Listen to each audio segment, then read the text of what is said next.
வீட்ல இருந்துட்டு எப்படி ஈஸியா டேனை ரிமூவ் பண்ணலான்னு நான் உங்களுக்கு இந்த வீடியோவில் சொல்ல போகிறேன். வாங்க வீடியோக்குள்ளே போகலாம். கர்ட் எடுத்துக்கலாங்க. கர்டில் வந்துட்டு நான் கொஞ்சம் மஞ்சள் தூள் ஆட் பண்ணுறேன். அதுக்கப்புறம் முல்தானி மெட்டி 2 ஸ்பூன் நான் ஆட் பண்ண போகிறேன். இது கூட கொஞ்சம் தண்ணி நல்லா மிக்ஸ் பண்ணிக்கலாம். நீங்கள் தண்ணி வேணால் தண்ணி யூஸ் பண்ணிக்கலாம், இல்லை மில்க்கோ அந்த மாதிரி கூட நீங்கள் யூஸ் பண்ணிக்கலாம். அது உங்களோட விருப்பம். நல்லா மிக்ஸ் பண்ணிக்கோங்க. மிக்ஸ் பண்ணி ஒரு பேக் போடுற அளவு கன்சிஸ்டன்சி வர மாதிரி பார்த்துக்கலாம். அந்த அளவுக்கு நல்லாவே மிக்ஸ் பண்ணிக்கலாம். மிக்ஸ் பண்ணிவிட்டு உங்களோட பேக் ரெடி ஆனதுக்கப்புறம் உங்கள் ஃபேஸில் அப்ளை பண்ணுங்கள். அப்ளை பண்ணி பாருங்கள். நான் இதை யூஸ் பண்ணும்போது எனக்கு நல்லாவே டேன் ரிமூவ் ரிசல்ட் தெரிஞ்சிச்சு. ஸோ நீங்களும் யூஸ் பண்ணி பார்த்துட்டு எப்படி இருக்குங்கிறத மறக்காமல் கமெண்ட் பண்ணுங்கள். Take care. வீட்டில் இருந்துட்டு எப்படி ஈஸியாக டேனை ரிமூவ் பண்ணலான்னு நான் உங்களுக்கு இந்த வீடியோவில் சொல்ல போகிறேன். வாங்க வீடியோக்குள்ளே போகலாம். கர்ட் எடுத்துக்கலாங்க.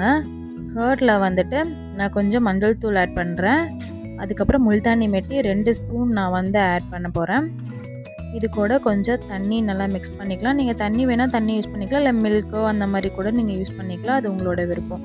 நல்லா மிக்ஸ் பண்ணிக்கோங்க. மிக்ஸ் பண்ணி ஒரு பேக் போடுற அளவு கன்சிஸ்டன்சி வர மாதிரி பார்த்துக்கலாம். அந்த அளவுக்கு நல்லாவே மிக்ஸ் பண்ணிக்கலாம். மிக்ஸ் பண்ணிவிட்டு உங்களோட பேக் ரெடி ஆனதுக்கப்புறம் உங்கள் ஃபேஸில் அப்ளை பண்ணுங்கள். அப்ளை பண்ணி பாருங்கள். நான் இதை யூஸ் பண்ணும்போது எனக்கு நல்லாவே டேன் ரிமூவ் ரிசல்ட் தெரிஞ்சிச்சு.